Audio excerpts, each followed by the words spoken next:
kalau dilihat by law-nya itu kan memang terakhir itu kan dari IOC membuat beberapa rekomendasi, which is ini belum begitu final. Ya.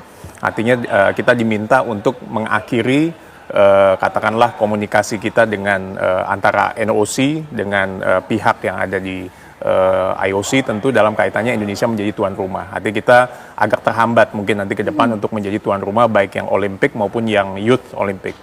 Yang kedua adalah dimintakan kita juga harus hadir ke sana bersama dengan federasi dari gimnastik untuk bisa berdiskusi dengan Swiss. Artinya kita masih punya peluang dari keputusan dari IOC yang sebetulnya belum final harusnya. Nah, memang keputusan untuk kita penolakan pemberian visa itu kan sudah melalui Court of Sport of Arbitration. Artinya sudah melalui keputusan dari arbitrase di mana ini menolak banding daripada atlet dari Israel. Kita memang tahu bahwa ada lex sportiva, artinya memang olahraga ini kan kalau bisa dihindari dari aspek politik dan sebagainya.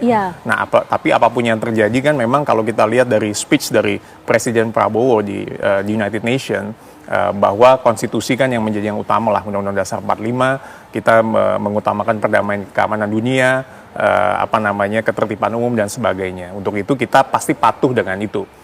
Konstitusi adalah segalanya dan kepentingan nasional adalah di atas segalanya.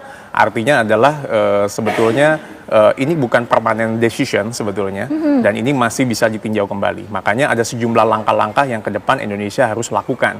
Artinya walaupun kita agak terhambat untuk menjadi host, ya kan, tuan rumah Olimpik atau Youth Olimpik, tetapi ada upaya-upaya lobby-lobby yang kita bisa lakukan diplomasi secara international law.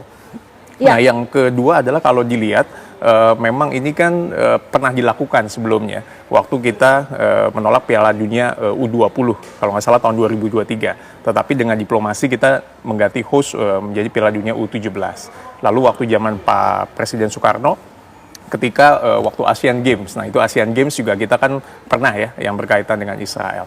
Jadi kita harapkan bahwa Indonesia ke depan ini bukan satu final decision, tetapi kita bisa memanfaatkan diplomasi internasional dan mengkaji semua regulasi yang ada supaya antara kepentingan nasional, kebijakan politik luar negeri kita dengan event internasional itu kita bisa rapikan sehingga menjadi sesuatu yang baik di mata internasional. Baik, artinya keputusan ini belum bersifat final. Mbak Samara, apakah ada langkah-langkah terdekat yang akan dilakukan oleh pemerintah mengingat ruang diskusi ini masih terbuka? Mbak Samara, mohon ditunggu, nanti kita akan bahas lebih lanjut usai jeda pariwara berikut ini.